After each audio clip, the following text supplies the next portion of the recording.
pense qu'on est en Mhm. direct, donc Non, mais... bonjour. Ici Cindy et Xavier de chez viedecouple.net. Alors on est aujourd'hui avec Raphaël Federici. Bonjour Raphaël. Hello. Donc Raphaël, tu es artiste, mais tu es aussi connu pour ta chaîne YouTube La Lettre Tave où tu partages par rapport à Jésus-Christ, par rapport à la Bible. Tu faisais pas mal d'études bibliques, hein, puis là ça a évolué un petit peu la chaîne pour le moment. Mais Mhm. aujourd'hui, on avait envie de t'inviter plus pour parler de couple, hein, puisqu'on est sur vie de couple et de mariage, parce que justement sur ta chaîne, à un moment donné, tu disais qu'après t'être baptisé, tu avais Mhm. eu l'envie de te marier. Et Mhm. donc, moi, ce qui m'intéressait de savoir dans ton témoignage, c'est un petit peu toute l'évolution. Qu'est-ce qui fait, parce que tous les jeunes aujourd'hui, ils se marient pas en fait, Mhm. hein. Donc, De qu'est-ce moins qui en fait moins, que, voilà, effectivement. au C'est vrai. départ, tu as fait un peu comme tout le monde, et puis que là, après, il y a une question qui est venue et que tu as commencé à penser au mariage. Mhm. Bah, c'est vraiment bonne question. C'est vrai que quand j'ai rencontré mon épouse actuelle, on est allé très vite. On est très vite tombé amoureux, on est très vite parti. En plus, moi, j'avais une vie d'artiste, donc j'étais vraiment tout le temps parti en voyage. Donc, la première fois qu'on s'est vu, c'était à Paris. Deuxième fois, c'était à New York. Donc, c'était vraiment, ça allait dans tous les sens. Et quand on s'est rencontrés, je l'ai vite embarqué avec moi. Donc, on a vite eu une vie de voyage, ce qui fait que, ben, quand tu es itinérant comme ça, la proximité se fait 10 fois plus vite. Donc, c'est allé très vite. On était très, très amoureux, ce qu'on pensait être amoureux, parce que j'ai un concept de ce que ça veut dire être amoureux Mhm. maintenant bien différent. Mhm. Et on a parlé de mariage, tout ça. Alors moi, quand j'ai choisi Nati, je, je, j'ai- j'étais dans une logique où euh, je, j'avais été vraiment déçu de l'amour, de mes anciennes relations de couple, etc. Et je me rendais compte que ben, c'était pas le physique qui comptait, après que c'était pas la personnalité qui comptait, c'était pas le statut social qui comptait. J'ai tout essayé, quoi. Et finalement, je me suis dit, ben non, ce qui compte vraiment, c'est les valeurs communes qu'on a. Et c'est évidemment les valeurs du royaume chrétiennes. Donc, quand j'ai rencontré Nati, je suis d'abord tombé amoureuse de son cadre, ses valeurs, des parents chrétiens, une famille chrétienne, elle qui était chrétienne mais non religieuse, et je voyais le fruit en fait de leur amour qu'avait donné Nati, quoi. Mais j'ai rencontré Nati en même temps que ses parents, donc c'était très bizarre. Et j'ai été vraiment séduit par ça. Et ensuite, quand on s'est plus mis ensemble, on a eu une partie où on est devenus amis, on discutait, c'était beaucoup au niveau des valeurs. C'était la première fois que je parlais avec une femme autant de ça. Et finalement, je me rendais compte que je sélectionnais vraiment la personne avec qui j'allais pouvoir passer le restant de ma vie, parce que je suis quelqu'un, quoi Mhm. qu'il arrive, de très fidèle. Et, et en fait, elle, c'était un peu pareil, mais de base. Mais on était quand même un peu dans le monde, un peu tiède, voire très tiède. Mhm. Et voilà, moi j'avais ce désir-là un peu de me marier, mais c'était plus parce que je l'aimais. Et ensuite, la vie de couple fait que, eh ben, on est moins passionnés l'un par l'autre, on est ensemble, mais il y a toutes les petites frictions qui nous abîment un petit peu et qui fait que on est peut-être moins chaud, comme les premiers débuts des premiers amants.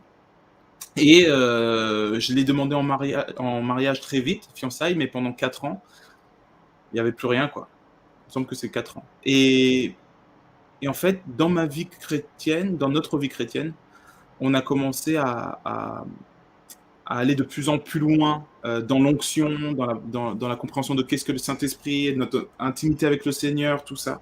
Et c'était un questionnement qui revenait souvent. Est-ce qu'on est obligé de se baptiser et est-ce qu'on est obligé de se marier? C'est un peu les deux grandes questions souvent que les chrétiens se posent quand ils viennent du monde en 2022 et voilà, c'est l'engagement souvent.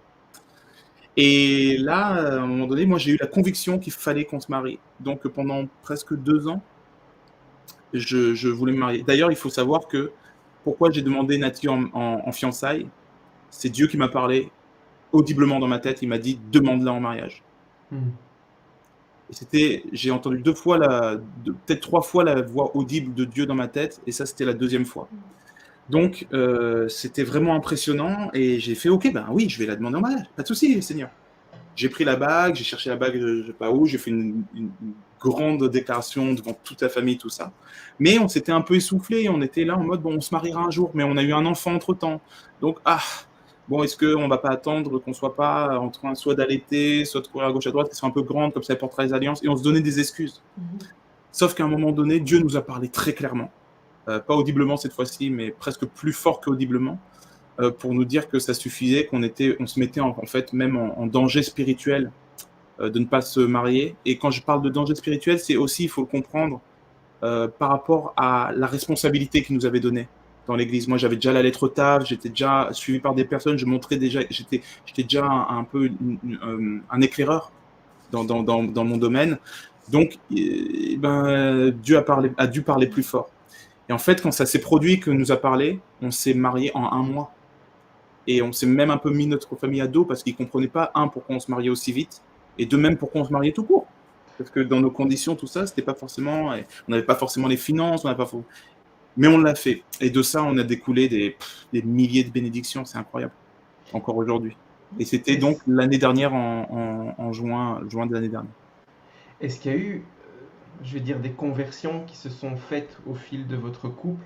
Donc, est-ce que vous étiez tous les deux vraiment chrétiens, je veux dire, à la base, tu vois, en vous mettant ensemble, est-ce que c'était déjà bien clair?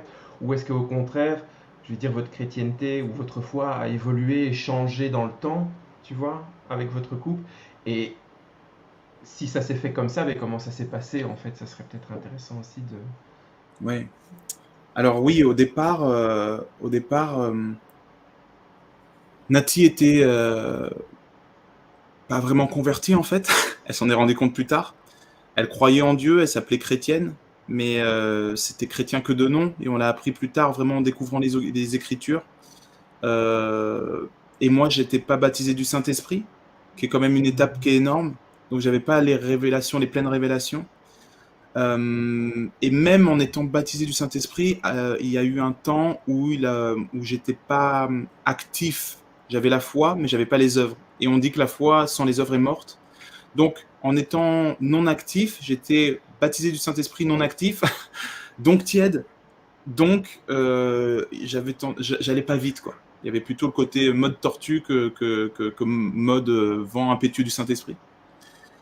Donc, effectivement, il y a vraiment eu un gros cheminement. Et d'ailleurs, quand j'ai connu Nati à l'époque, j'étais encore en train de chercher, de jumeler le protestantisme, le catholicisme et en même temps la rébellion entre tout ça, quoi. J'étais un peu le new age de la religion. Donc c'était, voilà, la première année où on s'est rencontrés, je faisais des neuvaines à Marie parce que j'étais touché par les corps incorruptibles et les apparitions mariales. Donc j'étais dans une grosse confusion. Et en même temps, je refusais tout le carcan catholique et quand je disais refuser, c'est que je m'en méfiais. Hein, j'ai jamais rien eu contre les catholiques encore aujourd'hui, mais c'est plus que je me méfiais de tout le système religieux vaticanesque qu'il y avait, et je disais, je veux pas de tout ça. Par contre, je veux bien la vérité qu'il y a derrière. Et là, j'ai des preuves avec les maris. Donc, j'étais dans une confusion totale. Donc, finalement, on s'est connus chrétiens, mais non convertis. Chacun à notre sauce. Et au fur et à mesure, en fait, on a vraiment découvert le Seigneur. Et on a dû le rencontrer.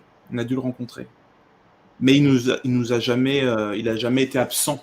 Il a toujours été au centre et on avait toujours cette soif de savoir qui il était. Moi, j'étais celui qui avait le feu, vraiment. Alors, si je faisais des neuvaines, je faisais 4 heures de neuvaine dans la nuit, quoi. Voilà, j'étais possédé, tu vois.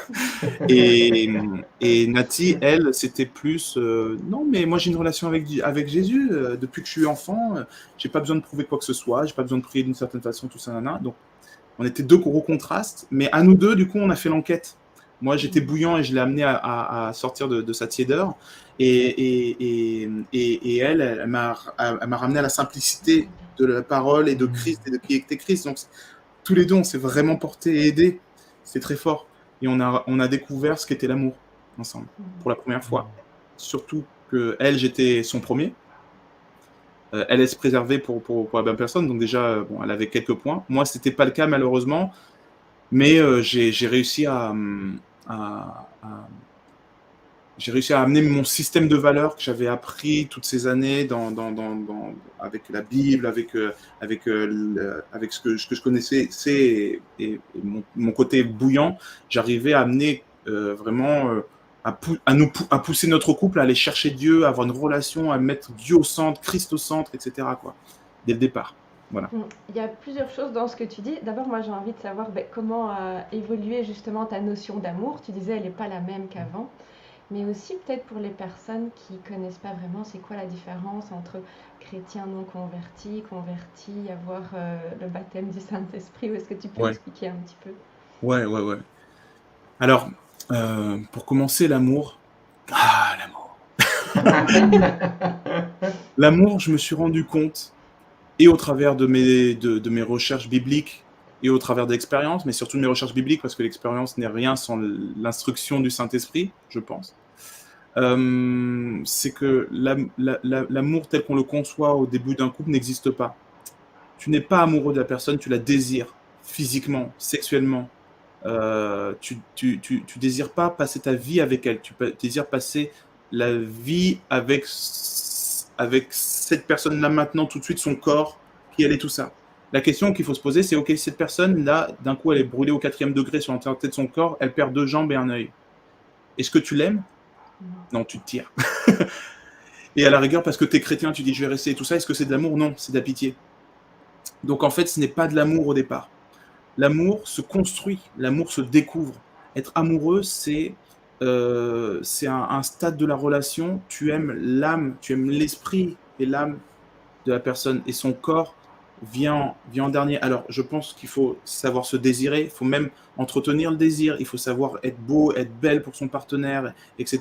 Ça n'empêche pas qu'on a des besoins physiques et qu'il est bon que ce soit ainsi. Dieu nous a fait beaux en plus, donc il a fait en sorte qu'on puisse se découvrir, Cantique des Cantiques et tout dans la Bible. Mais l'amour est quelque chose qui se découvre, et qui fait qu'à un moment donné, même si l'autre il est au stade final ou handicapé, etc., tu vas rester avec elle, fidèle jusqu'au bout, parce que tu l'aimes vraiment. Ça, c'est ça l'amour. Donc quand on disait « je suis amoureux de ci et ça », non, en fait, non. Tu désires cette personne sexuellement avant tout, c'est tes hormones qui parlent, tout ça. Quand ton taux d'ocytocine que tu as généré dès le départ commence à rechuter, là tu découvres l'autre personne, et là tu découvres un colocataire. Donc déjà, de ce colocataire, pour arriver à découvrir une personne appréciable. De cette personne appréciable, il faut découvrir un ami potentiel. De cet ami, il faut découvrir un meilleur ami. De ce meilleur ami, il faut trouver ton binôme. Celui avec qui tu vas faire des enfants. Celui avec qui tu vas partager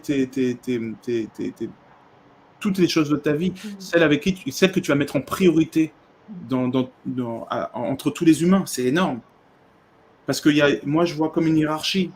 Dieu, pour une hiérarchie stable et saine, moi, comment je la vois, c'est Dieu en premier, le couple en deuxième, les enfants en troisième, les amis en quatrième, donc toutes les frères et sœurs en Christ et les amis, tout ça, on va dire, même si il y a des frères et sœurs en Christ en premier et les amis juste après, mais on va dire, je vais les mettre dans le même package.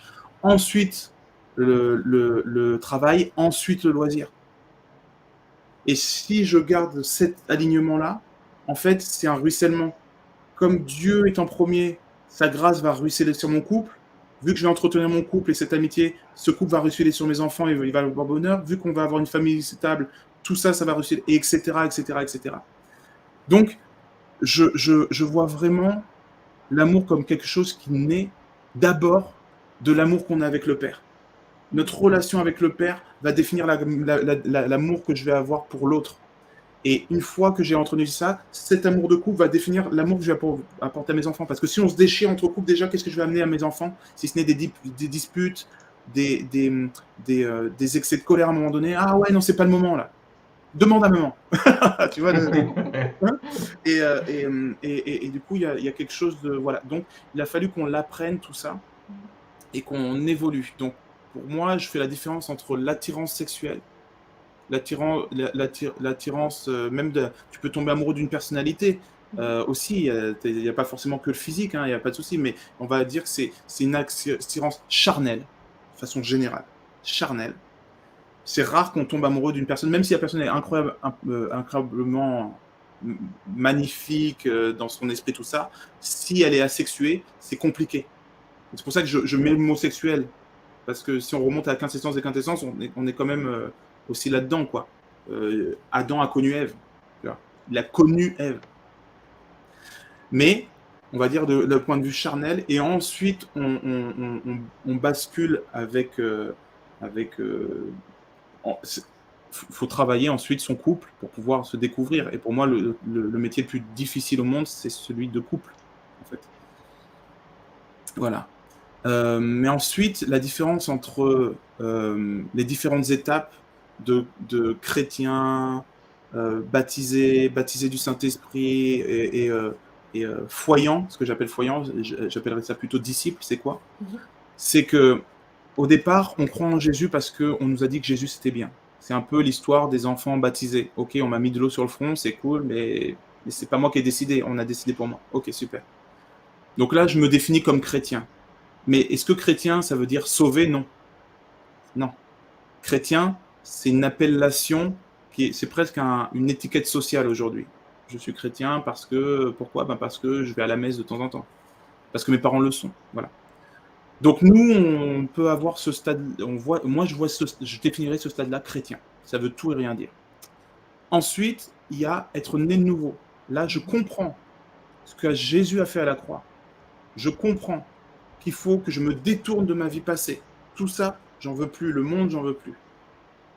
Une fois que j'ai fait ça, j'accepte Jésus comme sauveur parce que je m'identifie à lui. Et je sais que si je m'identifie à un champion qui a vaincu la mort et le péché, eh ben, je gagne par procuration. C'est mon champion. David, il a battu Goliath. Goliath est tombé.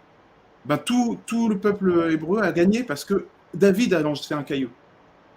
Parce qu'il s'était identifié à l'équipe adverse, à l'équipe de Goliath, eh ben, le gars, il fait « Ouais, non, on a perdu, tu vois, t'es philistin. » Et ben là, qu'est-ce qui différencie l'hébreu et le philistin? C'est juste, je m'identifie à eux. Tu peux être un renégat et aller dans le camp adverse. Donc, comme ils se sont identifiés à David, ils ont gagné. Moi, je m'identifie à Christ, il a gagné, donc je suis gagnant aussi. Donc, je comprends que j'ai besoin d'un sauveur. Je me repens de mon ancienne vie. J'ai besoin d'un sauveur. Et maintenant, j'ai un Seigneur. Ça veut dire que je veux faire sa volonté. C'est bien d'avoir un champion, mais maintenant, qui il est? Est-ce que je veux le rencontrer? Ou est-ce que je dis, t'as gagné pour moi, c'est cool, super. Non, c'est maintenant, je veux faire ce que tu préconises de mieux en plus pour ma vie, parce que tu es venu par amour pour moi, donc il y a peut-être des choses à prendre. Et à partir du moment où tu as ces 3 étapes, mon ancienne vie, j'en veux plus, je t'accepte comme sauveur, parce que sans toi, je peux pas avoir accès au Père. Et en plus de ça, je vais te suivre tes commandements, dont le premier est aimez-vous les uns les autres. Et aime ton Dieu comme toi-même et aime les uns les autres. Donc, quant à ça, tu es sauvé. Tu passes, tu as un chemin, tu as une barrière, tu sautes ta barrière, tu te croûtes, tu passes de l'autre côté, tu es sauvé. Mais une fois que tu t'es croûté du côté sauvé, maintenant, il faut se relever, s'époussiéter et commencer à marcher pour arriver jusqu'au bout de la course. C'est la marche de la sanctification. Donc, là, il y a un moment où on a basculé, on a compris ça, on a dit « Waouh, c'est ça qu'a fait Jésus, c'est ça être né de nouveau ». En fait, on se rend compte que ça veut dire que mon frère, ma soeur, ma mère, mon père, mon cousin, tout ça, eux, ils se disent chrétiens, mais ils ne sont pas vraiment sauvés, en fait. Ok, donc on va essayer de commencer, du coup, nous, j'ai compris, mais maintenant, on va essayer de leur parler aussi. Et là, tu deviens actif pour le royaume. Et là, tu passes de sauvé à disciple. Très, très, très vite. Parce que ce que tu as reçu, c'est tellement magnifique que tu veux le retransmettre à ton entourage déjà proche. Et quand on dit qu'il faut évangéliser, la première évangélisation, c'est autour de nous. On est les lumières de ce monde. Donc, on va imprégner notre environnement de la lumière qu'on a reçue et de l'amour qu'on a reçu. On est pris pour des fous, on y va trop, on a le feu, on casse tout. Et après, on grandit en sagesse. Mais il y a ce départ-là en tant que disciple. Et une fois qu'on est né en tant que disciple, parfois ça se passe en même temps, parfois c'est un peu avant, parfois un peu après, il y a le Saint-Esprit qui vient et qui nous donne la possibilité d'être efficace en tant que disciple. en nous donnant l'amour, la paix, la joie, la sagesse, les révélations, pour être aligné à la volonté de ce que papa veut. Et à ce moment-là, on passe à une autre dimension. Ça veut dire que on est chien fou, je veux que tout le monde sache que Dieu est sauveur de l'un. Et à un moment donné, tu fais OK, parole de connaissance. J'impose les mains, je guéris. Il y a un esprit qui sort et tout. Et après, tu rentres dans le surnaturel, dans le monde du surnaturel au quotidien, qui fait que tu incarnes le royaume de Dieu. Tu n'es plus juste lecteur, spectateur, fan de Jésus, mais tu deviens serviteur et ami du roi qui revient bientôt. Et ça, ce n'est pas encore le dernier stade. Le dernier stade, c'est aller parmi toutes les nations et faites de toutes les nations des disciples. Allez et multiplier dans Genèse 10. Ben, le dernier stade, c'est je suis disciple, actif en tant que disciple, et ben je vais apprendre à d'autres, à eux-mêmes, devenir des disciples. Et c'est là où nous, on se trouve avec maintenant avec Nati, avec mon épouse, c'est qu'on n'est plus là pour nous-mêmes, on n'est plus centré sur moi, Christ qui est en moi, mais on est centré sur l'extérieur, comment répondre d'amour et comment faire en sorte que ceux qui veulent répondre d'amour puissent avoir les bons outils pour répondre d'amour. D'où le fait que la lettre Tav, cette chaîne YouTube, nous-mêmes on fait des formations de disciples de notre côté, en live ou en Zoom, etc. Et on passe un temps fort à faire ça parce que Jésus m'a dit un jour, est-ce que tu préfères 5000 followers ou 12 disciples? Voilà. 5000 followers, c'est 5000 personnes sauvées, super. Peut-être avec leur famille et tout, allez, on va tomber à 10 000, 10, 12 000, 13 000, j'en sais rien, 15 000, allez, 15 000 en tranche. Mais derrière, quand tu prends un disciple qui va faire des disciples et qui va se multiplier, il va prendre 5 personnes qui vont faire 5 personnes, qui vont faire 5 personnes, qui vont faire 5 personnes. C'est comme ça, quand à peine l'espace de 12 ans, il y a eu plus de 24 millions de chrétiens dans toute la Samarie, l'Asie, la Grèce, avec Paul. Voilà, qu'on voit les 3 voyages de Paul. C'est ça, c'est de la multiplication. Donc maintenant, on fait de la multiplication. On est passé de l'addition à la multiplication. Voilà. Et c'est un peu les stades, je dirais, de l'humain avec Christ que je définirais. Voilà.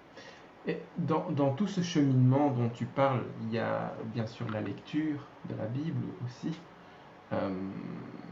Est-ce que tu le prends, est-ce que je vais dire la Bible, toi tu le prends comme un outil, un guide, tu vois, et est-ce que ce guide t'a amené à changer ta communication en fait et ta façon de parler avec ton épouse et tes enfants? Est-ce que c'est quelque chose qui a transformé, oui, comme je dis, la communication au sein de ta famille en fait? Complètement. En fait, la parole a été faite chair, c'est Jésus, mais la parole était Dieu. Et on voit dans Josué, Dieu dit à Josué que la parole ne s'éloigne pas de ta bouche. Médite-la jour et nuit et tu auras tous les exaucements, etc. Ok. Donc cette parole, elle est contenue dans la Bible. Mais pas que, parce que la parole, c'est aussi Jésus, il est vivant et il donne des paroles à ses prophètes. Quand je dis ses prophètes, tout le monde est prophète de Dieu. Hein. Être prophète, c'est juste capter l'information de Dieu pour bénir les autres. Donc, Dieu parle à ses prophètes, Dieu parle à ses enfants. Les brebis entendent ma voix et me reconnaissent. Donc, ça, c'est ce qu'il y a écrit. Mais ce qu'il y a écrit, c'est mort, c'est des lettres mortes, mais elles deviennent vivantes si l'Esprit te les révèle. Donc, je la médite jour et nuit pour pouvoir avoir des révélations. Jour et nuit, t'as compris? J'y médite, j'y pense jour et nuit et je la lis souvent pour que les paroles deviennent des révélations. Qu'est-ce que ça veut dire? Ah, d'accord. Et à chaque fois que j'ai une révélation, cette révélation devient vivante en moi et me transforme. Donc là, je vais moi-même manifester manifester le caractère de Christ. Donc à chaque fois que je grandis en Christ et que j'ai des révélations, je vais être une meilleure personne. Et pour mon couple, avant tout. Pour Dieu et pour mon couple. En premier, puisque Dieu, le couple, les enfants, donc les enfants ensuite, et après, voilà, c'est comme ça. Donc effectivement, il y a ça. Après, il y a aussi le fait qu'on prie ensemble, parce que la Bible nous dit de prier ensemble. Et en priant ensemble, eh ben, on a une vie de couple qui est augmentée. Mais c'est plus subtil que ça. La parole, avec la parole, Dieu a donné le pouvoir de donner la vie ou de donner la mort avec la langue. Donc, avec la langue, on sème. Et ce qu'on va semer, ça va être soit la vie, soit la mort. Et quand on parle de la parole de Dieu, ça sème la vie. Donc, si moi je suis imprégné de la parole, qui elle est pleine de l'onction, qui est pleine de la puissance du Saint-Esprit, que je la mets dans mon cœur, cette parole, une fois avec mes yeux, ça rentre dans mon cœur. De mon cœur, je proclame avec ma langue, blablabla, au nom de Jésus. Qu'est-ce qui va se passer? Déjà, je vais ressemer directement dans mon cœur, parce que mes oreilles entendent une seconde fois cette chose-là. Voilà. Donc, quand je prie avec mon épouse, ce que je vais dire, ça va semer dans mon cœur et dans le sien. Quand je bénis mon couple, et que ma parole est imprégnée de la parole de la Bible, donc de la parole de Dieu, c'est extrêmement puissant, c'est des paroles ointes, pleines de Saint-Esprit. Quand je parle d'une parole pleine du Saint-Esprit, je suis pleinement avec la volonté de mon Père. Donc, en étant pleinement dans la volonté de mon Père, cette parole est pleinement exaucée. Et en proclamant cette parole, je la rends existante, et elle se replante dans nos cœurs, et elle germe, et elle redonne du fruit. Donc, en fait, le fait de prier avec la parole de Dieu comme appui, avec mon épouse, fait que on se bénit continuellement de façon exponentielle. Parce que je prie, elle prie, on lit, on replante, et ça quotidiennement. Et en fait, on est comme un jardin d'ultra-abondance qui ne fait que fleurir, en fait. Voilà, si tant est compris. Ça s'est révélé comment, justement, le fait que vous priez ensemble? Parce que nous, par exemple, c'est On quelque prie chose beaucoup qu'on chacun de on notre prie côté. beaucoup chacun de notre côté, mais on prie pas nécessairement très très souvent ensemble. Quand même une fois par jour Ouais, pour ouais. la bénédiction, mais sinon, c'est vrai que c'est pas quelque chose qui est encore, je vais dire, très. C'est pas un réflexe automatique encore, hein. Et donc vous, ça s'est installé comment en fait? Est-ce que ça s'est révélé de façon très, je vais dire, frontale et, tu sais, d'un coup? Ou est-ce que ça s'est installé subtilement, tu vois, dans une routine Alors, non, c'est discipline. Donc c'est une discipline, c'est absolument pas naturel. C'est même antinaturel C'est parce ça. que les chairs ont des désirs contraires à l'esprit. Bien sûr. Donc ça a été une discipline qu'on a mis en place. D'ailleurs, c'est souvent moi qui mettais en place parce que c'est moi qui ai eu la révélation. Et cette révélation, je l'ai eue directement de Dieu, dans mon cœur. J'ai eu à cœur que notre couple ne priait pas assez et que ça allait régler plein de problèmes. Donc on l'a fait. Et comme par enchantement, non, comme par miracle, ça, 80% de nos manques de communication, de nos désententes sont Ou partis. tout naturellement plutôt en fait. Tout naturellement. Ouais. Et aussi, on a eu des combats spirituels, où là, c'était plutôt Nati qui était attaquée. Et là, le Seigneur m'a dit, oula, il y a une attaque. Donc moi, j'ai dit, ah, il y a une attaque. On va prier. Non, non, non, je veux qu'on continue à parler. Non, on va prier. Non, non, non, non. Je ne continue pas. On prie. Ok. Non, non, non, non. Ah ouais, c'était une attaque. Et donc, on a vu le avant-après. Donc, on l'a expérimenté dans notre vie. On a vraiment vu le avant-après fort. On a vu les bénédictions se passer dans notre vie. On a compris les puissances de la proclamation, pas que dans le couple, hein, mais de façon générale. On a compris la puissance de la parole de Dieu proclamée, notamment pour la guérison, notamment pour plein de choses comme ça. Donc, en l'appliquant évidemment dans notre couple, c'était plus que probable que ça fonctionne. Et voilà. Et ensuite, on l'a conseillé à d'autres couples. Parce que quand on s'est marié, ce qui s'est passé, c'est qu'on a semé dans le cœur de beaucoup, et il y a une dizaine de couples qui se sont mariés derrière. Donc, ces couples, on a pu, pour certains d'entre eux, les conseiller. Et à chaque fois, c'était un conseil très simple. Moi, je balance comme ça, je dis, ah, vous priez ensemble? Non? Priez ensemble.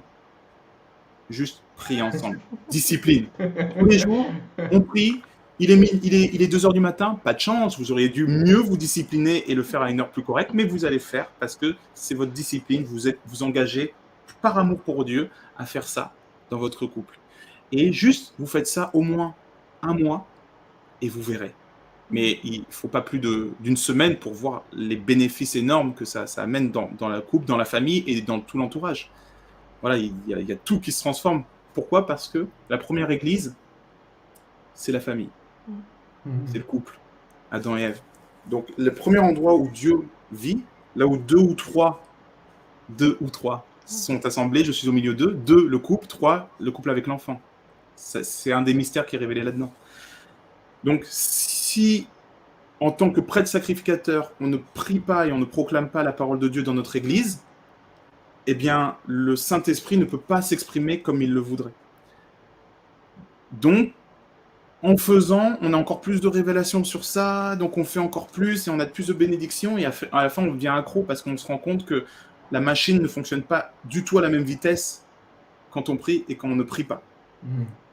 Voilà. Et là, on vient d'avoir un petit bébé qui a 2 mois en ce moment, donc pendant un temps, il y a eu un défaut de prière massif.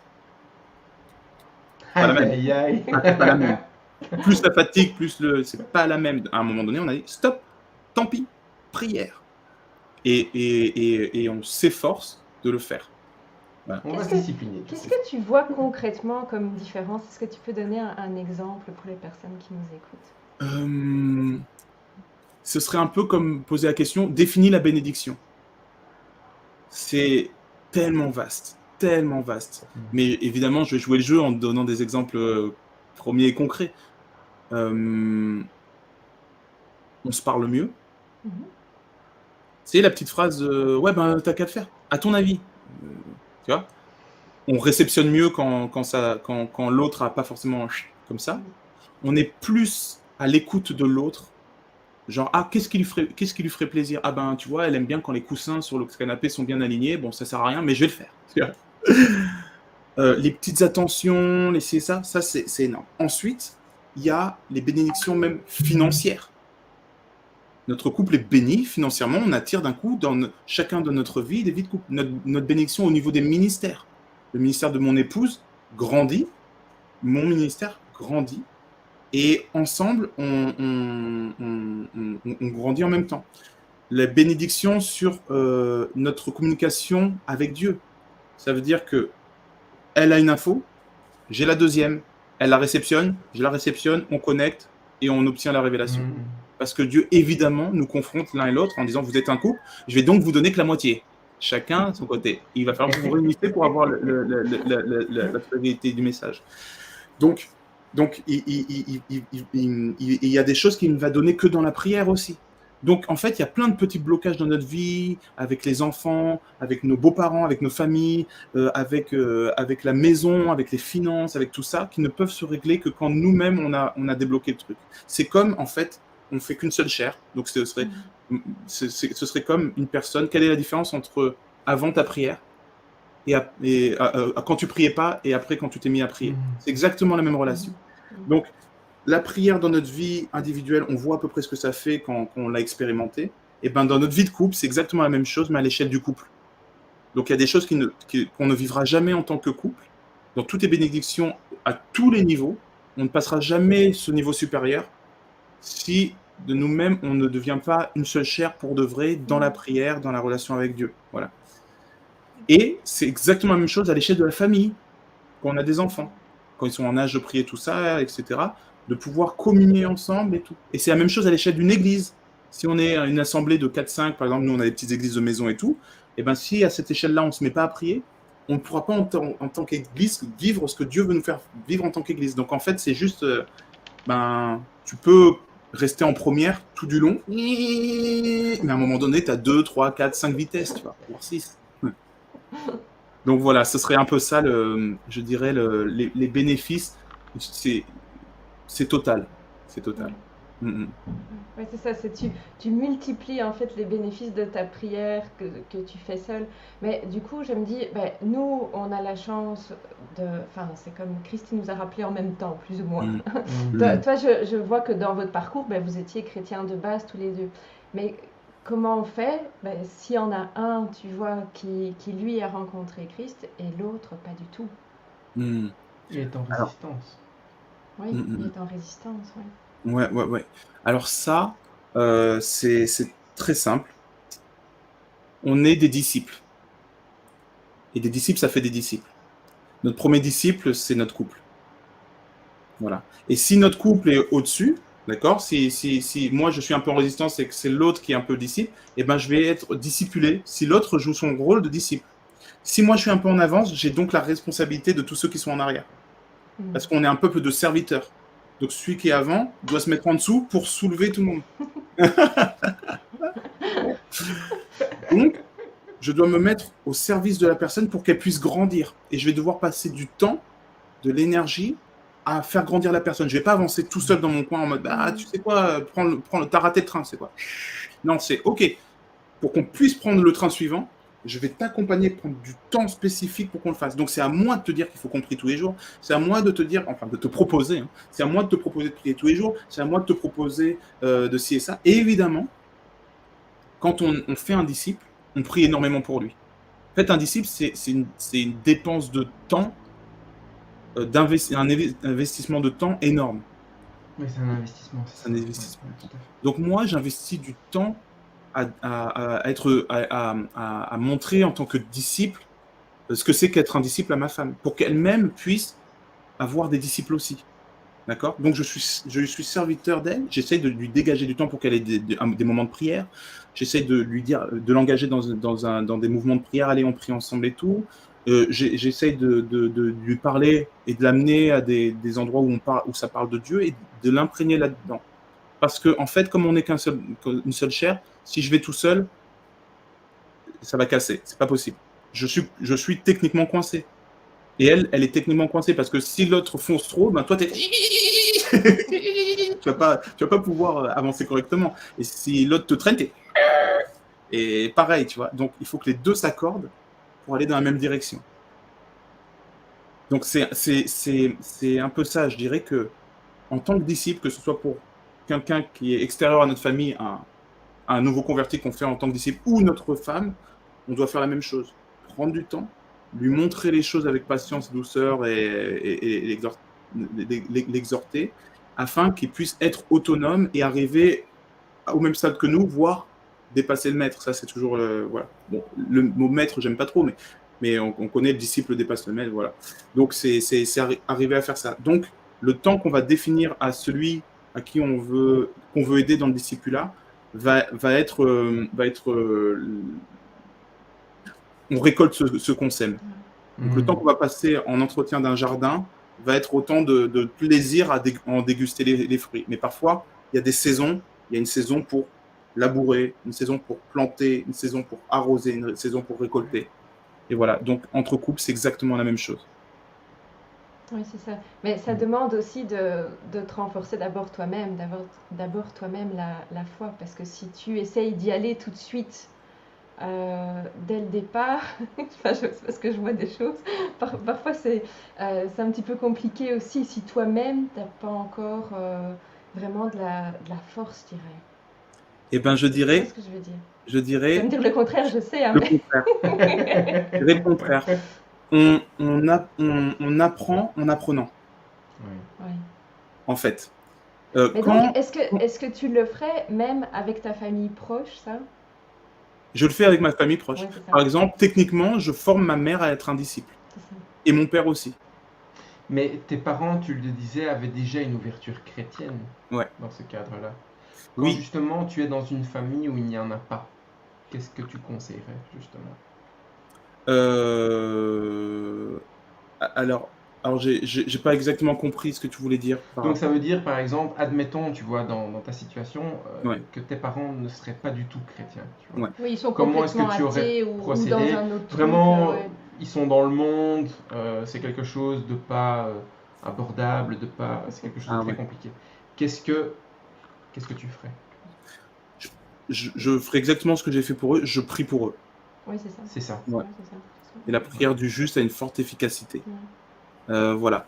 Mais pour revenir à ce que tu disais, Cindy, juste avant, quand même, c'est que quand je dis un peu c'est le contraire, c'est vraiment que quand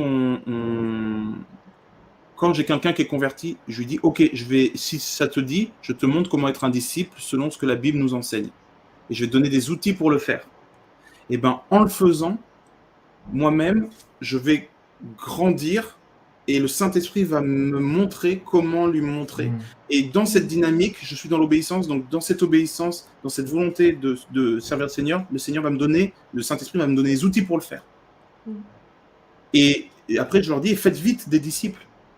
Parce que tout de suite, ils vont dire, ah, mais tu m'as à peine appris et tout. Ben justement, va t'entraîner à faire des disciples. Parce que quand tu commences à montrer quelque chose à quelqu'un, tu t'améliores. Quand moi, je suis avec ma fille et que je lui montre des trucs, par exemple, bon, elle est encore jeune, mais c'est souvent ça avec les enfants. Ben, on se remet aux maths ou on se remet au français et tout. En apprenant, on doit nous-mêmes apprendre encore plus. et on obtient des facultés d'apprentissage. Et c'est ça qui est bien fait avec le Seigneur. C'est que c'est pas nous qui enseignons, c'est pas un qui enseigne et l'autre qui apprend.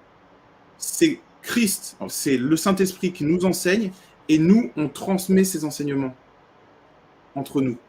Mais nous, on est tous sur un pied d'équité et Dieu, lui, donne à chacun la possibilité. Donc nous, par exemple, quand on fait des rendez-vous d'église de maison, ce qu'on appelle voilà, ben, qu'est-ce qu'on fait? Moi, je ne suis pas enseignant comme je le fais sur la lettre Tav, je suis facilitateur.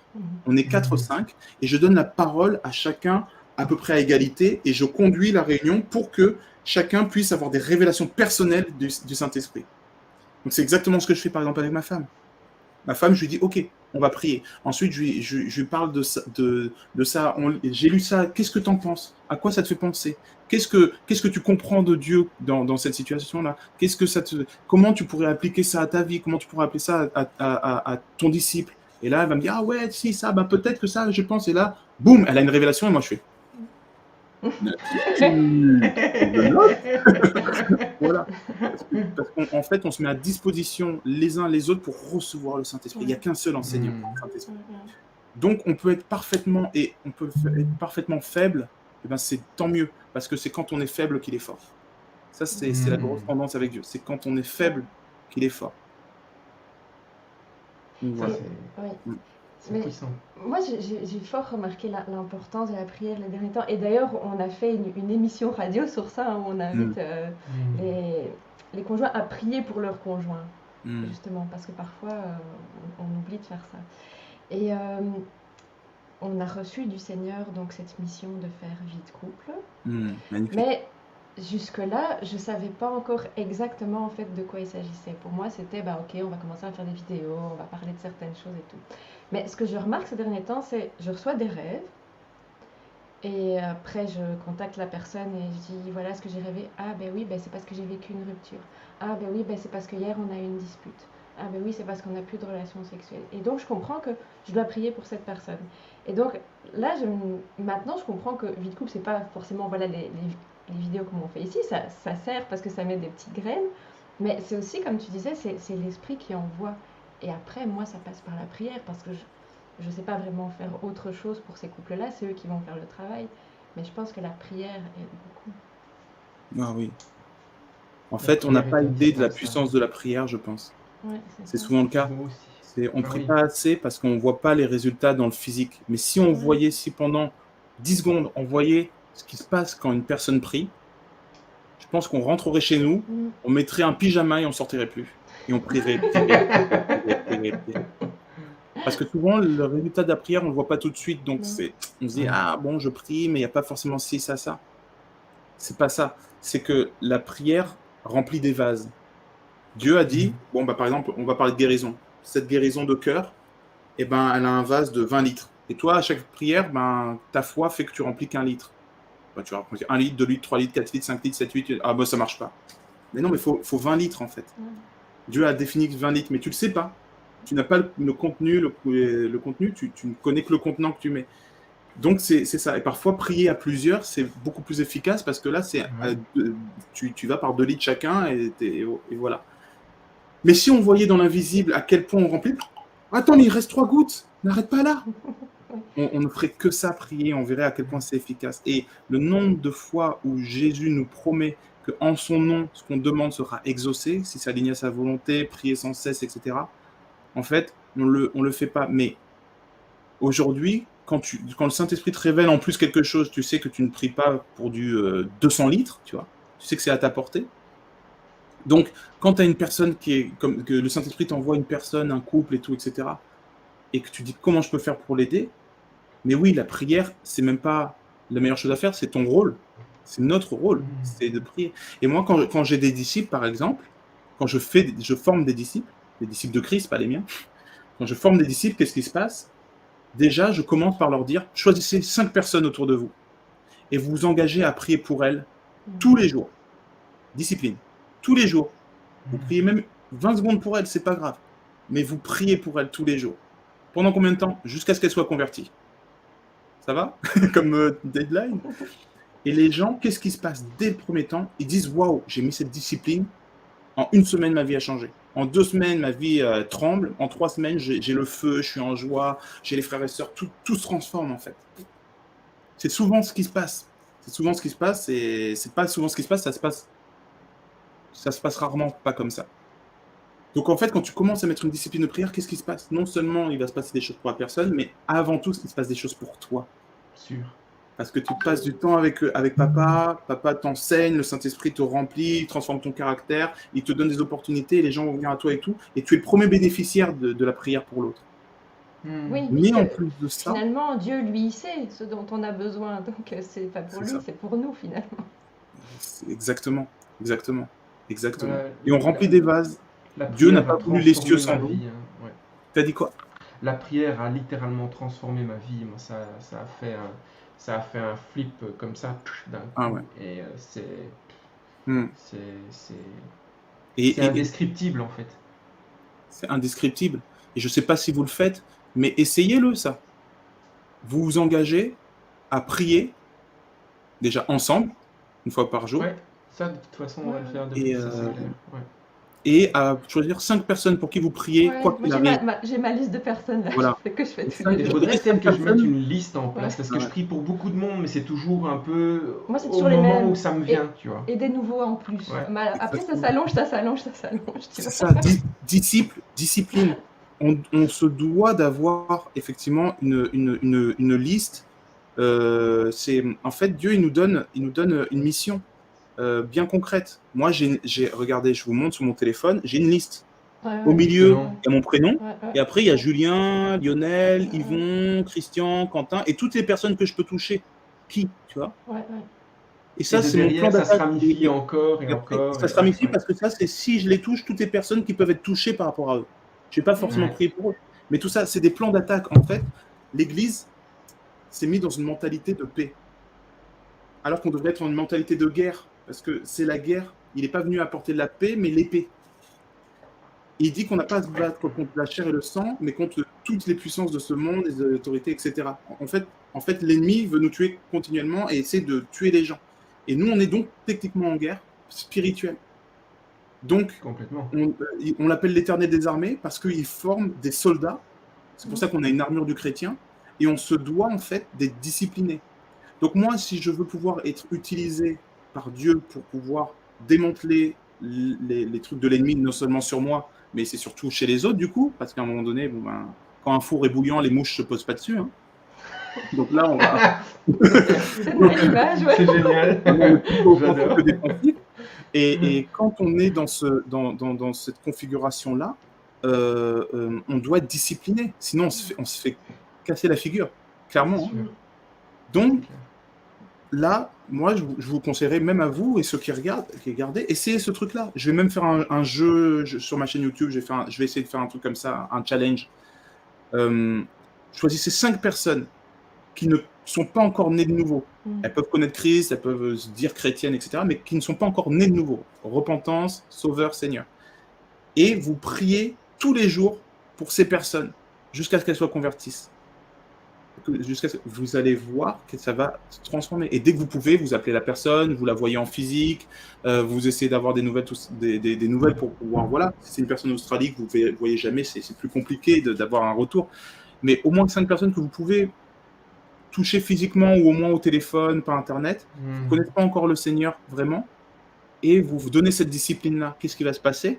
Vous allez gagner des galons. Parce que ce sera autant de combats que vous aurez remportés. Chacun est un terrain de guerre et vous allez remporter des combats. Vous n'allez pas voir parce que la personne on vous dépose comme des charbons ardents sur sa tête. Elle est là. Mais qu'est-ce qui se passe dans ma vie? Qu'est-ce qui se passe? Ok, j'ai quoi? Mais ils ne vont pas savoir que c'est vous qui allez prier. Mais la prière, c'est efficace. Et en ce sens-là, si vous commencez une vie de prière disciplinée, une vie de prière combative, ça va être énorme. Alors, Raphaël, est-ce que tu continues à prier pour les personnes qui sont enfin converties ou est-ce que tu t'arrêtes? Je m'arrête. Elles ne sont plus dans mon top 5. Dans mon top 5, je prends que des gens qui sont pas encore sauvés. C'est ma priorité. Mais ça, c'est mon top 5, mais autour, j'en ai J'en ai 20. Hein. J'ai ma mère, j'ai mon épouse, j'ai mes Bien enfants, sûr. j'ai mes amis, j'ai mon église, j'ai mes disciples, évidemment. Et quoi qu'il arrive, maintenant, je prie pour ces 5 minimums et les 6 disciples que je forme, les 6 disciples de Christ que je forme, par exemple. Et ça va aller en s'augmentant, donc forcément. Mais qu'est-ce qui se passe? Du coup, avant, je peinais à avoir 1 heure de prière. Maintenant, je peine à faire moins d'1 heure de prière. Parce que déjà, pour et après, je peux peut-être avoir un petit temps avec Dieu. Clairement, Et oui. généralement, comme je veux mon temps avec Dieu avant, bon, j'ai mon temps avec Dieu. Après, je me dis, bon, bah, je vais peut-être, Seigneur, je vais peut-être arrêter. Je vais peut-être commencer à prier Bon, pour les sorry, hein, j'ai fini dans 5 quarts d'heure, j'arrive, hein, 2 minutes. Ouais, c'est ça, Et quoi. ça, c'est le secret des prières. Ceux qui Ouais. prient, on se dit, mais il a prié 3 heures, comment il fait? Mais parce que déjà, les Quand gars, tu ils ont pries des pour tout plans le dans leur monde, ouais. tête. Je prie pour mon tabernacle, donc, enfin, on va pas rentrer dans les détails, mais je prie pour mon temple à moi, je prie pour le temple de ma femme, je prie pour nanana, ok, toutes ces choses-là, ok, tout ça c'est fait. Après, je vais citer tout ce que Dieu est, je le loue. Tout ce que Dieu fait, je l'adore. Tout ce que Dieu a fait peut faire pour moi, je le prie. Ok, ça c'est ma liste qui est faite. Un temps d'adoration, parce que là je suis en extase, je suis déjà en feu, parce que je parle avec lui et là il se passe des trucs de fou. Donc en plus, bon, j'ai kiffé, c'est bon. Allez, maintenant, ok. Le premier, le deuxième, le troisième, quatrième. Merci Seigneur pour ci, merci Seigneur pour ça. Toi, tu as eu des retours du frère et du sœur, tu sais ce qu'il vit, donc tu vas prier spécifiquement pour ça, pour ça, pour ça, pour ça. Il se passait combien? Quelle heure il est? Évidemment qu'il s'est passé 2 heures, 3 heures. Mais c'est à votre bénéfice. Parce que plus vous priez, plus Bien sûr. quelle que soit la prière, plus vous êtes au bureau avec papa, dans la chambre secrète, plus derrière, il vous remplit de l'onction et vous allez parler à une personne, parole de connaissance, la personne guérit, les esprits qui s'en vont, tu lui poses la main dessus et c'est voilà, et après voilà. Et tu deviens un grand homme de Dieu. Non, tu es un petit homme d'un C'est grand ça. Dieu, mais c'est normal qu'il utilise tes bouillons. Donc si tu as une pizza à chauffer et que tu as 2 fours, tu en as un qui est froid, tu en as un qui est chaud, lequel tu utilises dans ta maison? Tu utilises le chaud. Tu as Bien besoin que sûr. ça aille vite, c'est efficace, tu vois. L'autre, il faut le chauffer, ça va prendre du temps, donc je vais attendre, je vais regarder une série, c'est chaud, ok, bon, tu vois. Non, tu prends celui qui est chaud, forcément. Ok. Non seulement les mouches se posent pas dessus, mais en plus de ça, tu fais d'excellentes pizzas. Mais t'as mis l'accent sur quelque chose qui, je pense, manque peut-être un petit peu aujourd'hui, effectivement, parce que quand tu viens avec la foi pour des gens, comme je dis, qui ne sont pas vraiment croyants, automatiquement, ça paraît quelque chose de très sérieux, de très lourd, de très, tu sais. Et donc, tu as mis un peu l'accent sur « Ah, je vais faire un jeu ». Et là, j'ai comme une révélation, je me suis dit, c'est vrai qu'en fait, on ne rend pas ça assez ludique, en fait, pour les gens qui ne connaissent pas, tu vois. Et donc, ça serait peut-être une façon d'une première approche, tu vois, pour Oui, justement je crois que ça, pouvoir c'est toutes les... alléger quelque part. Tu sais, les croyances catholiques, ce qu'on a vu à l'église, enfin, ça met comme une certaine lourdeur, effectivement. Les gens, quand tu leur parles de Jésus, quand tu leur parles de Dieu, directement, tu es catalogué dans une religion, en fait. Ouais. C'est compliqué de comprendre qu'on peut être en relation avec Dieu sans être dans une religion. Et donc, effectivement, et c'est pour ça que je voulais t'inviter aussi, parce que je sais que toi, tu le fais avec humour. Et donc, du coup, ça amène de la légèreté, ça amène du fun. T'sais. Parce que, tu sais, la personne sérieuse, là, qui va être avec sa petite chemise, ça donne une image comme si Christ était éloigné, finalement. Oui, ça donne une image d'inaccessibilité, en fait. Ou comme s'il fallait être très sérieux et très... Alors oui, il faut une discipline, tu l'as dit, tu sais, on rigole, mais il faut une discipline derrière, quand même, tu vois, sinon ça marche pas. Oui, c'est ça. Il y a ma mère qui est là. C'est Jeanne. Génial. Oui, moi justement, Jeanne, en ce moment, je l'équipe en tant que disciple, et elle pourrait le dire. Quand on fait des réunions, c'est fun. On s'amuse, on rigole, c'est ludique.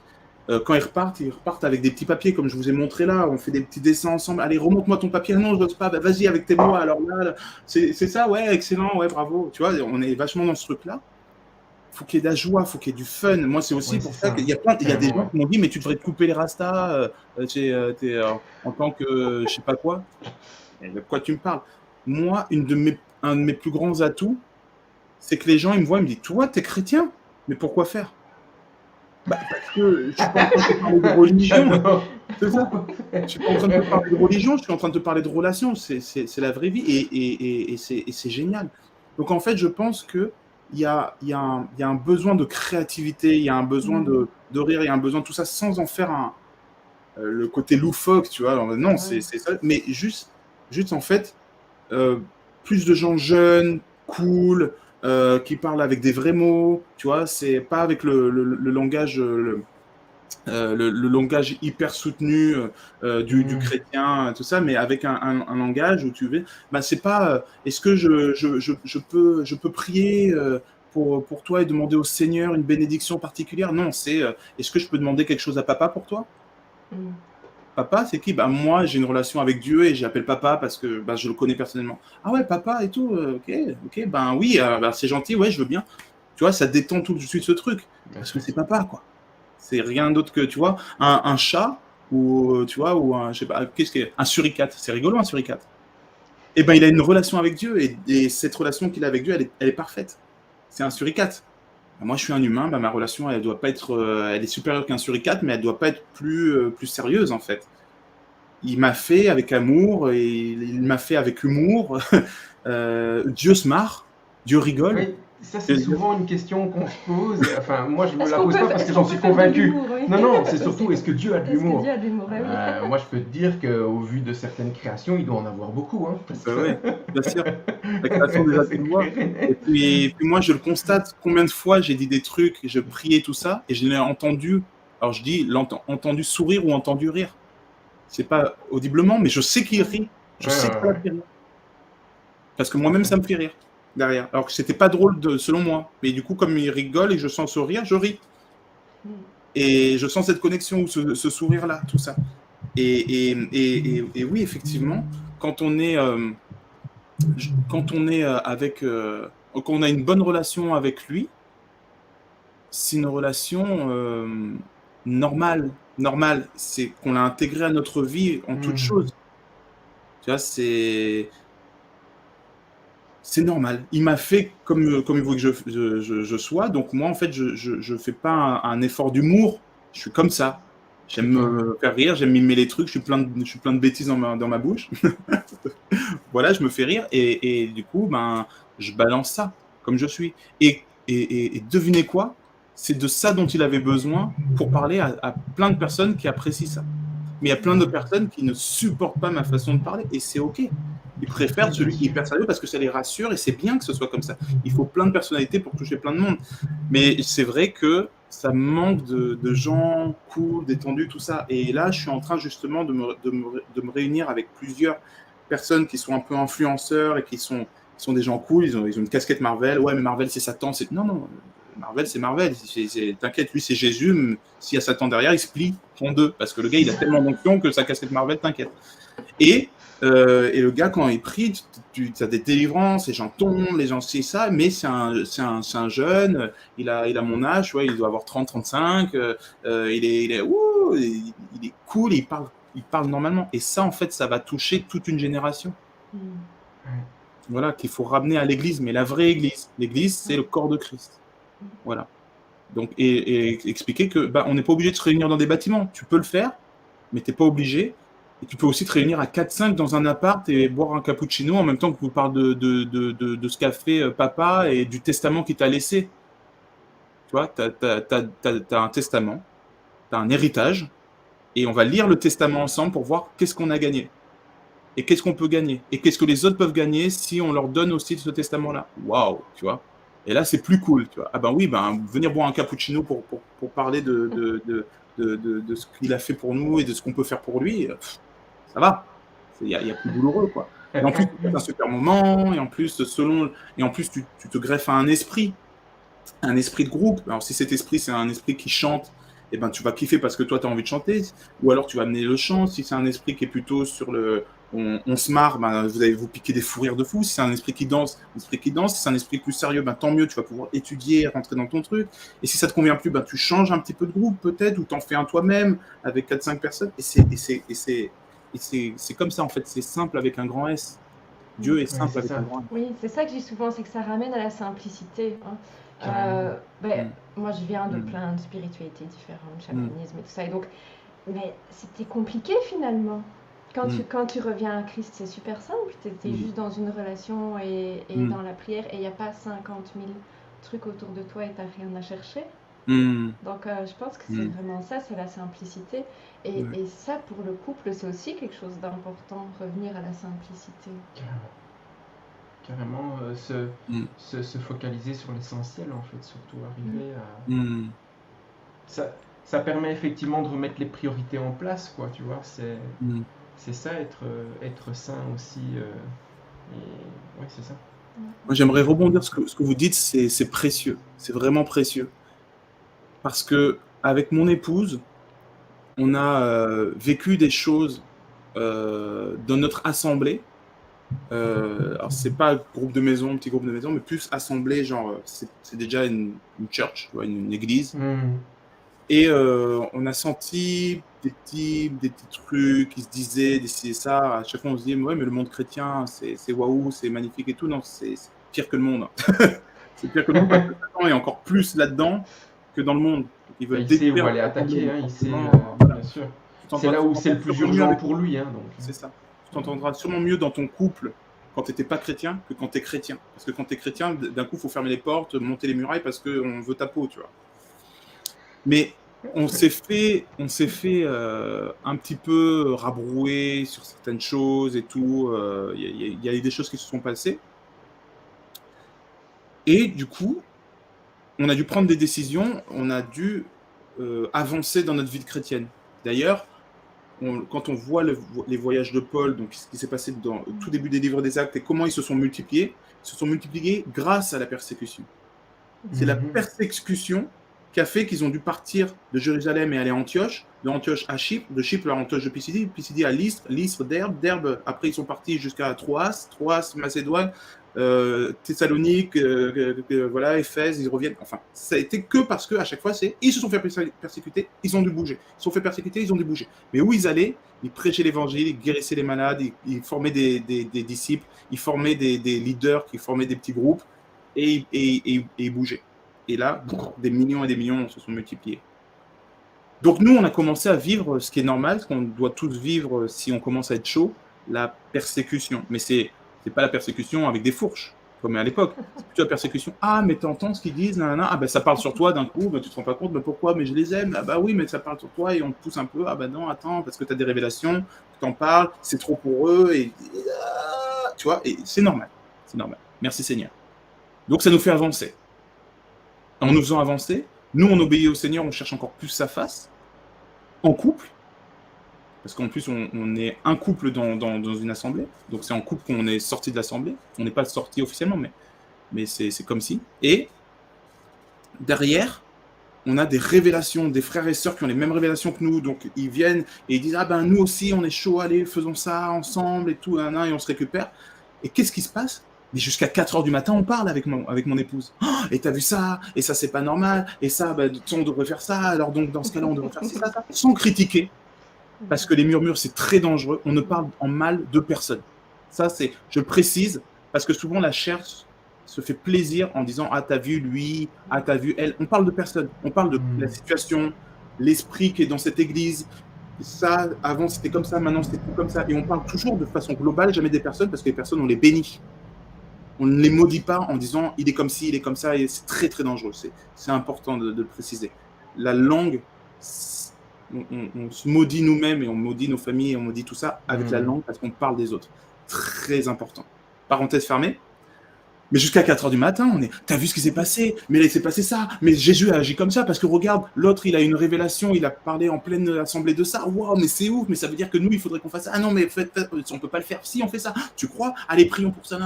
Ok, d'accord, bon, on va voir. Ah, génial. Et en fait, on vit, quand en couple, on vit ce genre de choses, notre couple est... Parce que on est en guerre. Et on voit l'image du soldat en 40, voilà, dans la Seconde Guerre mondiale, donc au milieu, qui est là et qui a son pote de village, il joue de temps en temps aux billes. Et toi, fais voir, ouais, génial, ouais, bon. Ils se connaissent à peine et tout. Mais d'un coup, les deux, là, ils vont au front. Ils voient des dingueries, des explosions, ils sont là, ils doivent le traîner, ils ont vu des choses atroces, ils ont vu des choses merveilleuses, ils ont eu leur permission ensemble, tout ça, et ils reviennent 2 ans après. Tu crois pas qu'ils vont devenir meilleurs amis pour la vie, ceux deux-là? C'est sûr. Et tu crois pas qu'ils ont autre chose qu'à se chamailler pour deux broutilles? Parce que quand tu es sur le terrain, tu n'as pas le temps de ça. Tu es frère d'armes.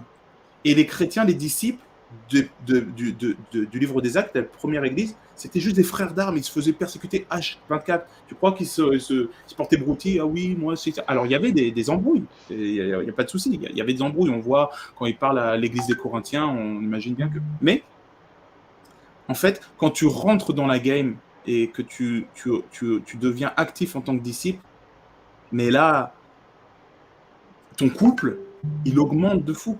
À partir du moment où tu l'as protégé, que tu fais ce qu'il faut, etc., et que vous êtes amis, ben, ça devient ton frère et ta sœur d'armes. Mhm. Mais c'est important ce que tu dis, parce qu'il y en a beaucoup, ils pensent que pour améliorer leur couple, tu sais, c'est toujours entre eux, ou ils doivent travailler des choses entre eux. Mais là, ce que tu expliques, c'est je me tourne vers Dieu, je me tourne vers les autres. Et ça nous renforce, parce qu'on parle de ça, on veut aider les autres ensemble, et c'est ça qui nous renforce finalement. Tellement. Exactement. Exactement. Le diable veut que l'Église se renferme sur elle-même. Moi, nous prenons soin de nos brebis, de qui on est, attention à comment on va aller à l'hôpital, et avant qu'on fasse quoi que ce soit, il faut qu'on soit bien prêt, il faut qu'on soit... C'est l'inverse. L'Église est tournée vers l'autre, c'est l'amour. L'amour est tourné vers l'autre. Aimez-vous les uns les autres, les uns les autres, les uns les autres, les uns les autres, les uns les autres. C'est plus de 100 fois dans la Bible, je ne sais même plus combien de fois, mais c'est plus de 100 fois les uns les autres. Donc en fait, on doit se confronter avec les uns les autres. Le faire aiguise le faire, nous dit la parole. Donc c'est en allant vers les autres, c'est en agissant, c'est en faisant des disciples qu'on devient un disciple. C'est en allant vers les autres qu'on devient nous-mêmes. C'est toujours tourner vers l'extérieur qu'on peut grandir en fait. Donc c'est dans l'action, c'est en forgeant qu'on devient forgeron. Et ça, quand on le comprend, ça change tout radicalement tout.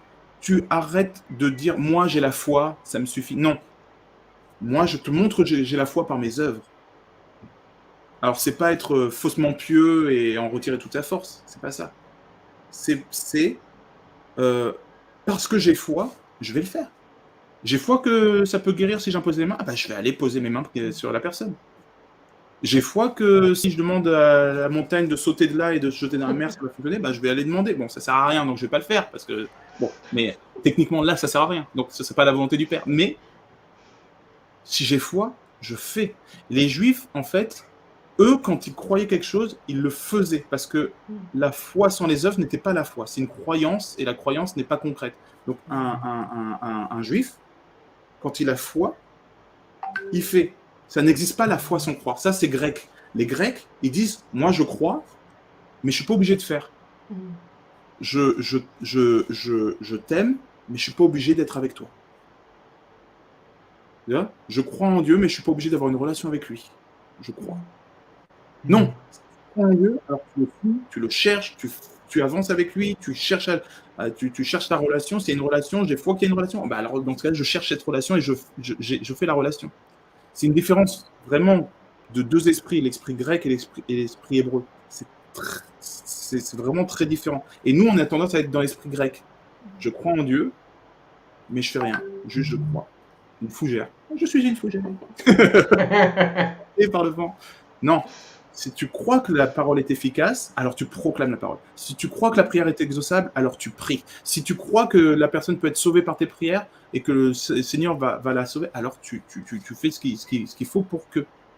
Donc la foi, ne savez-vous pas que la foi sans les œuvres est inutile? La foi sans les œuvres est inutile. Et aujourd'hui, on est une église, on a foi et on se tourne sur nous. J'ai foi que Christ vit en moi. Et c'est du New Age. On a du New Age chrétien aujourd'hui. J'ai foi que Christ vit en moi. Je suis sauvé. Je suis fils de Dieu. Waouh, je n'ai plus rien à faire. Il est mort pour moi, donc ça y est, c'est fini, des trucs comme ça et tout. On va avoir tendance à être un petit peu dans ce truc-là. Eh bien, ça, c'est une partie de l'évangile. Il y a une deuxième partie qui dit Dieu a fait tout ça pour toi. Oui, tu es fils de Dieu. Oui, il est mort pour toi. Oui, tu es ressuscité. Oui, tu as un destin éternel. Oui, il te transforme et tout, etc. Maintenant, toi, quel est ton rôle? Aller parmi les nations, faire des disciples, manifester de l'amour, mourir à nous-mêmes, nous sanctifier et récolter la moisson. Voilà. Donc c'est ça en fait le grand secret aussi que vous avez dévoilé, c'est être tourné vers les autres et pas vers nous-mêmes. En faisant ça, notre couple, si on est tourné vers nous-mêmes, qu'est-ce qui va se passer? On va tirer la couette la nuit. Mais si on commence à mettre la couette sur l'autre, quitte à avoir froid, l'autre, à un moment donné, va s'en rendre compte et va nous remettre la couette parce qu'il va se dire, mais il m'a mis la couette, lui, il n'a pas, et moi, je vais refaire, non, mais c'est moi qui paye. Non, tu sais, comme t'es au restaurant, c'est moi qui paye. Non, c'est moi qui paye. Non, c'est moi qui paye. Non, c'est moi qui paye. Mais si on n'a pas un qui commence à dire, c'est moi qui paye, tout le monde va dire, bon, ben, combien attends, non, mais le café, c'était toi. Hein, tu vois, c'est une dynamique, en fait. Il y a plus de plaisir à offrir qu'à recevoir. Tu vois, en fait, Ça, c'est la clair. Bible nous parle que de ça. C'est tellement évident pour moi. Voilà, personnellement, c'est tellement évident. Et en l'expérimentant, parce que j'ai foi, donc j'expérimente, je peux dire aux autres, c'est par là que ça se passe. Non, ça, j'ai essayé pendant 4-5 ans. C'est par là que ça se passe, les gars. Là, il y a l'onction. Là, tu vis des trucs. C'est les rastas. Tu vois, allez-y, quoi. Ok, merci beaucoup. Est-ce que tu peux nous faire une petite prière pour les personnes qui nous écoutent pour terminer? Ouais, bien sûr. Avec grand plaisir. Merci, Père, pour qui tu es. Merci, Père, pour Cindy et Xavier, pour ce qu'ils font aujourd'hui, pour leur ministère, pour leur couple. Et merci parce que tu les bénis abondamment, Papa. Merci parce que tu as des projets de bonheur et non de malheur pour eux. Merci, Seigneur, parce que tu les as élus. Il y a beaucoup d'appelés, mais peu d'élus. Et tu les as élus depuis avant la fondation du monde. Et tu les connais par leur prénom. Tu es le bon berger. Et ton bâton et ta houlette les protègent, les guident. Ils sont sous ton aile, sous ta protection. Que 1000 tombent à leur gauche, 10 000 tombent à leur droite. Il ne leur arrivera rien. Et aujourd'hui, tu les édifies afin qu'ils puissent édifier les couples. Tu fais d'eux des disciples, Seigneur, afin qu'ils puissent être des disciples. Et je bénis ce que tu fais maintenant sur leur vie. Merci, Seigneur, pour toutes les révélations que tu leur as données, que tu m'as données, que tu as données à ceux qui nous regardent. Je te demande, Seigneur, par ta puissante onction, de venir visiter et d'être libre en chacun de nous et de pouvoir toucher chacun, afin que les révélations qui ont été faites soient scellées maintenant dans les cœurs. Je proclame que les paroles soient scellées, que ces paroles ne s'écartent pas de leur cœur, ne s'écartent pas de leur bouche, mais qu'elles soient méditées jour et nuit, que ces paroles ne puissent pas être touchées par les oiseaux, qu'elles ne tombent pas dans les ronces, qu'elles ne tombent pas au bord du chemin, qu'elles ne périssent pas, mais qu'au contraire, elles donnent la vie éternelle, car tu es le chemin, la vérité et la vie.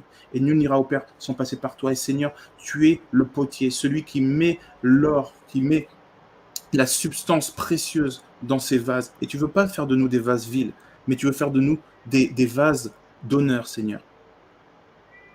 Seigneur, par la loi de l'identification, Seigneur, parce que nous nous sommes identifiés à ta mort et à ta résurrection sur la croix. Seigneur, je crois que la prière du juste a une grande efficacité et qu'aujourd'hui, cette prière que je fais pour les personnes qui sont là est entendue et sera exaucée. Seigneur, je te prie de les bénir, qu'ils voient une bénédiction et une joie dans la prière, que tous ceux qui viennent en obéissance dans la prière et qui se mettront en tant que disciples à prier sans cesse pour les perdus, Seigneur, que tu les bénisses grandement, qu'ils puissent voir ta main puissante se poser sur eux. Seigneur, tu te révèles à eux aujourd'hui et je bénis ce que tu fais. Merci Jésus, merci Papa. Toi qui nous as donné un esprit d'adoption et non un esprit d'orphelin. Toi par qui notre esprit crie Abba Père. Seigneur, aujourd'hui tu visites chacun qui nous regarde aujourd'hui. Tu visites vraiment Cindy et Xavier. Tu visites ma maman Jeanne. Tu visites chacune de ces personnes qui sont là. Et tu les remplis de ton Saint-Esprit, tu les remplis d'un esprit de sagesse et de révélation. Tu les amènes à sonder les mystères de ton cœur. Tu les amènes à récolter les trésors qui sont dans l'amour de Dieu, Seigneur. Et tu les fais s'enraciner dans l'amour, comme un arbre qui est installé à côté d'une eau vive, Seigneur, et qui étend leurs racines dans une eau de laquelle, quand on la boit, on n'a plus jamais soif, Seigneur. Cet arbre-là donne des branches, donne des fruits. Et ce sont ceux qui écoutent aujourd'hui. Seigneur, merci, parce que tu es l'arbre de vie. Et ton fruit, on mange, Seigneur. Et on mange de ta chair, de ton sang, de ce sacrifice que tu as fait en pleine communion pour toi. Et on se remémore ce que tu as fait aujourd'hui. Aujourd'hui, je veux faire cette scène et me remémorer cette scène avec tous ceux qui sont là. Ta chair, Seigneur, nous la mangeons. Tu es la manne fraîche, la parole qui est donnée tous les jours avec fidélité. Et cette parole est Christ. Et cette parole donne vie en nous. Et tu es aussi l'eau et l'Esprit, le sang, Seigneur, qui donne la révélation, qui purifie les péchés et qui nous donne la vie, Seigneur, parce que ce n'est plus la graine d'Adam qui est en nous, mais c'est la graine de Christ qui est en nous, le nouvel Adam. Et c'est un sang nouveau qui coule en nous, une nouvelle alliance, Seigneur. Alors nous buvons de ce sang aussi, dans cette alliance sacrée, Seigneur, dans cette communion, afin que nous puissions renouer cette alliance avec toi et que nous puissions avoir une vision fraîche de ce que tu veux. Seigneur, je brise toutes les lunettes spirituelles, toutes les lunettes de religion, tous les voiles qui empêchent de voir clairement ton plan, Seigneur. Et je proclame que ton plan s'applique parfaitement dans notre vie. Au nom de Jésus, j'ai prié. Amen et amen. Amen. Ouh. Merci, Seigneur. Mille merci. Merci beaucoup. Pour les personnes qui veulent justement en savoir plus sur la prière, qui n'ont peut-être pas l'habitude de prier, je sais que tu as plusieurs vidéos sur ta chaîne, donc on mettra le lien de la chaîne. Et puis tu as écrit un petit livre aussi sur le sujet. Donc voilà, donc pour ceux qui ont peut-être moins l'habitude, on vous mettra toutes les infos qui seront dans la description aussi.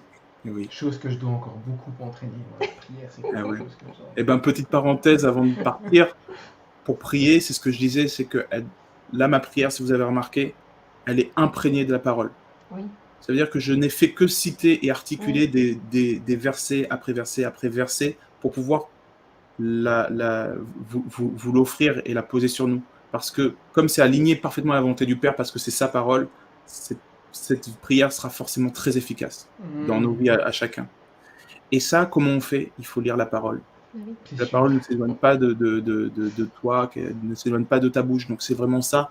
Moi, je vous conseille de lire des versets, de collecter vos versets préférés et de commencer à articuler une prière en fonction de ces versets-là et de les proclamer sur vos vies et de proclamer des bénédictions sur les autres. Et plus vous aurez de versets comme ça que vous aurez retenu, parce que l'effort de mémorisation avec la parole est très important pour ça, parce que derrière, vous allez devenir des ambassadeurs de la parole et vous allez manipuler la parole et donc vous allez pouvoir exprimer la puissance de Dieu. Donc plus vous allez lire la parole, plus c'est aussi ça, plus vous allez lire la parole, plus vous pourrez la répéter. Et plus vous pourrez la répéter, plus vous allez pouvoir bénir et être dans la volonté du Père. Ça, c'est secret, un des secrets de la prière. Donc lire la Bible. Voilà. Merci beaucoup. Un grand merci. Un grand merci à vous. Merci encore pour cette invitation. Et merci pour toutes les personnes qui étaient présentes. Donc on a Cathy qui nous dit merci, Jeanne, donc bonjour à ta maman.